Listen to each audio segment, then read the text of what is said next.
सबटे बजेबनी पूजा शेष पूजा बेले बजे ये प्रवचन मध्य बजे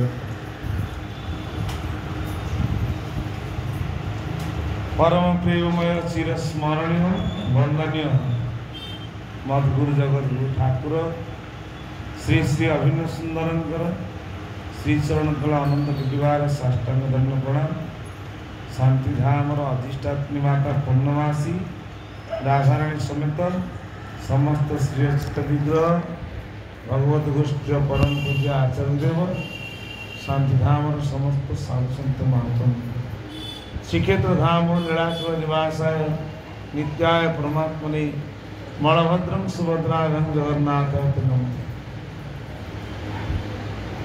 प्रभुंकर पाद पद्मने भक्ति हृदय समर्पण कर ये पवित्र दिन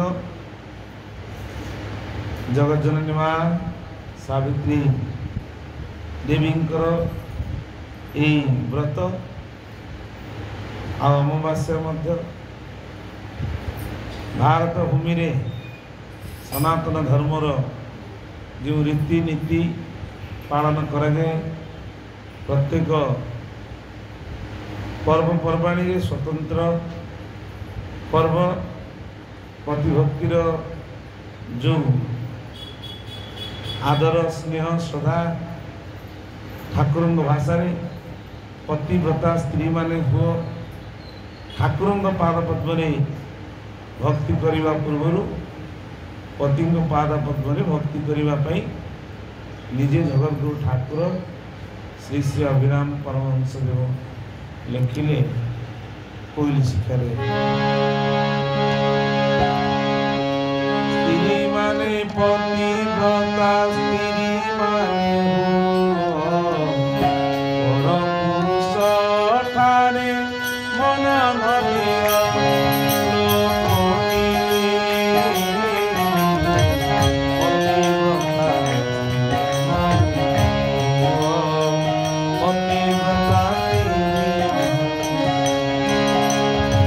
मन दत्त करनी नारायण स्वामी की मन जे दत्त करिछि आ भय अछि मन को नेकरी नारायण स्वामी को पाखरे दियो आमे समस्ते ए जीव जगत को आसिया पूर्व संस्कार को नेकी आमे समस्ते किछि ज्ञान गुण समस्त पाखरे अछि किंतु अज्ञानवशतः जानी पारना से भली पथ प्रदर्शक मिलना जमी हनुमान जी पिला दिनु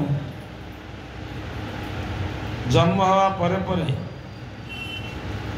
किछि दिन पर भोक लगिला छोट छुआ होती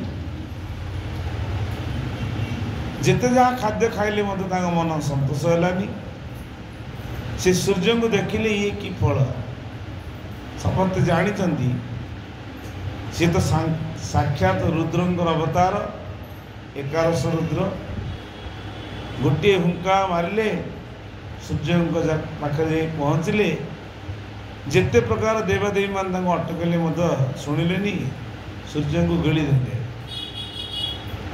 परिणाम भयंकर है कारण ब्रह्मा और विष्णु महेश्वर ये तीन देवता सृष्टि आधार श्री शंकर साक्षात प्रतिमूर्ति थिले संहारकर्ता रूप में किंतु भगवान रामचंद्र दूत साजी आसते सूर्य को गिड़ाटा किसी गोटे बड़ कथा ना परिणाम इंद्र वज्राघात कले एवं तले आसी पड़े अंजनी माता अंजना एवं पिता केशरी आ पवन मध्य पिता थिले धर्म पिता जाफल कि पवन देवता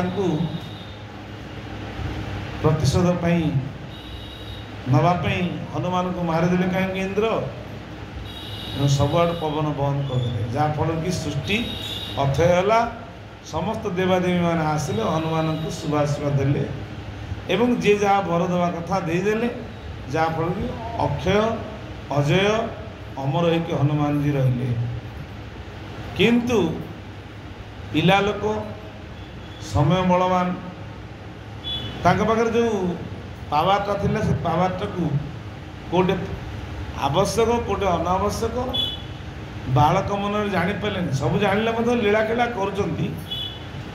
ଋଷିମୁନିମାନଙ୍କୁ ହଇରାଣ କଲେ, ଋଷିଙ୍କୁ ଟେକିକି ନେଇ ଛେଚିଦେବେ, ନହେଲେ ତାଙ୍କର ପୁଟିଆ ନେଇ ଟେକି ଛେଚିଦେବେ। ଏସବୁ ପ୍ରକାର କଲେ, ଋଷିଙ୍କର ଅଭିଶାପ ହେଲା। ଯାହାଫଳରେ ତାଙ୍କର ଯେଉଁ ପାୱାରଟା ଥିଲା କହିଲେ ତୁମେ ଭୁଲିଯାଅ ସେ ପାୱାର। ଋଷିଙ୍କ ପାୱାରରେ ସେ ଭୁଲିଗଲେ। ଯେତେବେଳେ ଭଗବାନଙ୍କ ରାମଚନ୍ଦ୍ରଙ୍କ କାର୍ଯ୍ୟ ସୀତାମାତାଙ୍କୁ ଠାବ କରିବାକୁ ଗଲା ଆଡ଼କୁ ତାଙ୍କ ପାଖରେ ଜାମ୍ବବାନ, ଅଙ୍ଗଦ ଏବଂ ଅନ୍ୟାନ୍ୟ ବାନର ସେନା ସବୁ କହିଲେ ଏତେ ବଡ଼ ସମୁଦ୍ରକୁ ପାର କେମିତି ହେବ। ଜାମ୍ବବାନଜୀ ତାଙ୍କର ବୃଦ୍ଧ ପିତାମହ ଥିଲେ, ସେ କହିଲେ ଯେ ହନୁମାନଜୀ ତୁମ ପାଖରେ ସେ ପାୱାର ଅଛି। ଆଉ ତୁମେ ପିଲାଦିନେ ସୂର୍ଯ୍ୟଙ୍କୁ ଏଭଳି ଗିଳିଥିଲ, ତୁମକୁ ସମସ୍ତ ଦେବାଦେବୀ ମାନେ ବର ଦେଇଛନ୍ତି। ଆଉ ବର୍ତ୍ତମାନ ଭଗବାନଙ୍କ କାର୍ଯ୍ୟ ତୁମେ ଯଦି ମନେ ପକାଇବ ତୁମେ ଆନନ୍ଦରେ ଉଡ଼ି ଯାଇପାରିବ, ସାତ ସମୁଦ୍ର ପାର ହେଇଯାଇପାରିବ। ସବୁ ପ୍ରକାର କଥାକୁ ମନେ ପକାଇଦେଲେ ଜାମ୍ବବାନ ଯେତେବେଳେ ସେ ପୁରା ପୂର୍ବ କଥା ସ୍ମରଣ ହେଇଗଲା, ଯେତେବେଳେ ସପ୍ତ ସମୁଦ୍ରକୁ ସେ ଲଙ୍ଗେଇ ପାରିଲେ। ଗୁରୁ ସେଭଳିଆ ଆମକୁ ଆସି ମନେ ପକାଇ ଦେଇଛନ୍ତି ତୁମେ ସବୁକିଛି କରିପାରିବାର କ୍ୟାପାସିଟି ତୁମ ପାଖରେ ଅଛି, କିନ୍ତୁ ତୁମେ ଜାଣିନ ତୁମେ କିଏ। ସେଇଥିପାଇଁ ଠାକୁର କ'ଣ କହିଲେ,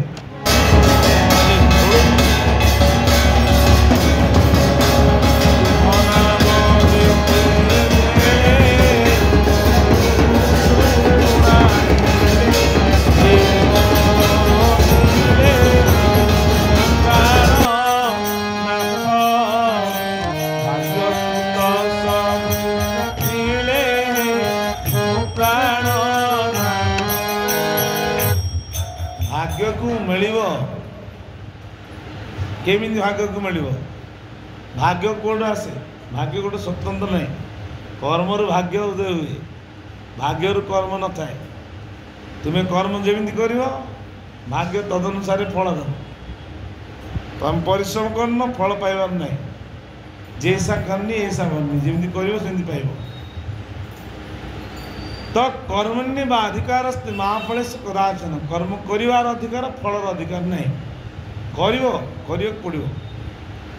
ଭଗବାନ କହିଲେ ଯେ ଯଦା ତରତି ଶ୍ରେଷ୍ଠ ତଦେବ ତରଜନ ସଜତ ପ୍ରମାଣ କରୁତେ ଲୋକ ତଦନ ବର୍ତ୍ତତେ।